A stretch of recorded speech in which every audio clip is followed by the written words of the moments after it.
প্রতিদিন তো আর blog video ছাড়া হয় না, তাই চেষ্টা করি সপ্তাহে একদিন হলেও একটা করে ব্লগ ভিডিও ছাড়ার। আসসালামু আলাইকুম। যারা ভিডিওটা ক্লিক করেছেন, যদি ভিডিওর কোনো অংশে একটু হলে ভালো লেগে থাকে তাহলে অবশ্যই পুরো ভিডিওটা দেখবেন। আর আমার যেসব আপুরা কাছে থেকে দূরে থেকে আমার ভিডিওগুলো দেখছেন তাদেরকে অনেক অনেক ধন্যবাদ। যদি আপনারা ইউটিউব থেকে আমার ভিডিওটা দেখে থাকেন তাহলে অবশ্যই সাবস্ক্রাইব করবেন। আর যারা ফেসবুক থেকে আমার ভিডিওটা দেখছেন তাদের কাছে অনুরোধ রইল আমার পেজটাকে ফলো দিয়ে আমার সঙ্গেই থাকা, তাহলে এরকম নতুন নতুন ভিডিও আপনারা দেখতে পাবেন। সকালবেলা ঘুম থেকে উঠে আসলে তাড়াহুড়া হয়ে যায়, এদিকে মেয়ের পরীক্ষা শুরু হয়ে গিয়েছে। রাতের কিছুটা ভাত ছিল, তাই ভাবলাম ভাতগুলো তেলানি করে দিব। তেলানি বলতে বোঝায় ভাতগুলোকে পেঁয়াজ কাঁচামরিচ হলুদ লবণ দিয়ে একটু ভেজে নেওয়া। তার সঙ্গে আমি একটা ডিম ভাজি করে নিয়েছি। আসলে ডিম ভাজিটা দিয়ে তেলানি খেতে কিন্তু অনেক ভালো লাগে। আমার বাচ্চারা কিন্তু এই খাবারটা খেতে পছন্দ করে, আমার কাছে ভালো লাগে।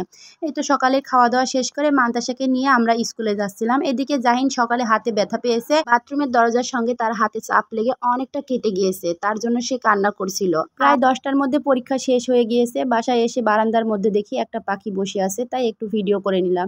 এই তো এর মধ্যে আমি দুপুরে রান্নাটা শুরু করে দিয়েছি। আসলে ওইভাবে তো সবগুলো ভিডিও দেওয়া যায় না, ভিডিওটা অনেক বড় হয়ে যাবে। এখানে আমি আলু দিয়ে ভুড়ি ভুনা করছিলাম, তার সঙ্গে ছিল ডাউল ঝোল, মটর ডাউল, তার সঙ্গে বড় বুট ডাউল দিয়ে আমি ডাউলটা ঝোল করেছি। এই ডাউলগুলো রান্না করলে আমার কাছে খেতে ভালো লাগে। মসুরের ডাউলটা আমি রান্না করলাম না, কারণ আমার ইদানিং অ্যালার্জিটা বেড়েছে, তার জন্য আমি এই ডাউলটা রান্না করলাম না। এদিকে ফিল্টারে পানি শেষ হয়ে গিয়েছে, তাই ভাবলাম ফিল্টারটা একটু চেঞ্জ করব। আর এই ফিল্টারে 20 লিটার পানি আছে, এই পানিটা চেঞ্জ করতে আমার খুবই কষ্ট হয়ে যায়, তারপরে কষ্ট করে চেঞ্জ করলাম। এদিকে জাহিন ও মান্তাসা বলছিল তাদেরকে একটু ভিডিও করার জন্য। এই তো আমার এখানে ভাত রান্না করা হয়ে গিয়েছে, আমরা প্রায় সবগুলো কাজ শেষ হয়ে গিয়েছিল। কিন্তু পরীক্ষা দিয়ে এসে মান্তাসা ও জাহিন বিছানাগুলো আবারও এলোমেলো করে দিয়েছে, তাই এদিকে আমি আবার চলে আসলাম বিছানা পরিষ্কার করে। রান্নাঘরে এসে সবগুলো কাজ করে নিলাম। আসলে সত্যি কথা বলতে দুপুরে রান্নার পর রান্নাঘরটা পরিষ্কার করলে দেখতেও ভালো লাগে, কাজগুলো এগিয়ে থাকে। এই তো দেখুন আমার ভুড়িটা রান্না করা হয়ে গিয়েছে। আমি আলু দিয়ে ভুড়িটা একটু মুচমুচে করে ভেজে নিয়েছি।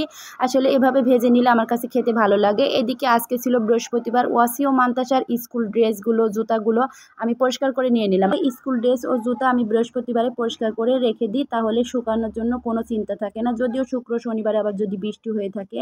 আর এই তো দুপুরে খাবার শেষ করে আমরা একটু দই খেলাম। আর এদিকে মান্তাসা প্রতিদিন একটু করে হলে ভাত নষ্ট করবে। আসলে সত্যি কথা বলতে যদি তাকে আমি ভাত মুখে তুলে খাইয়ে দিই তাহলে সে ভাতগুলো পুরাটাই খায়, আর যদি একা একা খাইতে দিই তাহলে সে ভাতগুলো খায় না, একটু হলেও ভাত নষ্ট করবে। আর আমি বেসিংয়ে যতগুলো থালা বাসন ছিল থালা বাসনগুলো পরিষ্কার করে নিয়ে বেসিংটা একটু পরিষ্কার করে নিলাম। একটু তৈলাক্ত ছিল, তার জন্য একটু নেট ও তার সঙ্গে সাবান দিয়ে আমি বেসিংটা পরিষ্কার করে নিচ্ছি।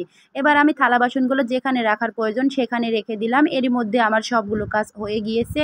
দুপুরবেলা সবগুলো কাজ হয়ে গেলে আমার কাছে অনেক ভালো লাগে। এদিকে ওয়াসি ও মান্তাসা ঘুমিয়ে পড়েছিল, তাই ভাবলাম আমিও একটু ঘুমিয়ে পড়বো। আর এই তো এখানে দেখুন ছোট্ট একটি টিপস, আমার বাসার পর্দাগুলো আমি এভাবে ক্লিপ দিয়ে আটকিয়ে রাখি। কেমন লাগলো ভিডিওটা অবশ্যই কমেন্ট করে জানাবেন। সবাই ভালো থাকবেন, অনেক অনেক ধন্যবাদ।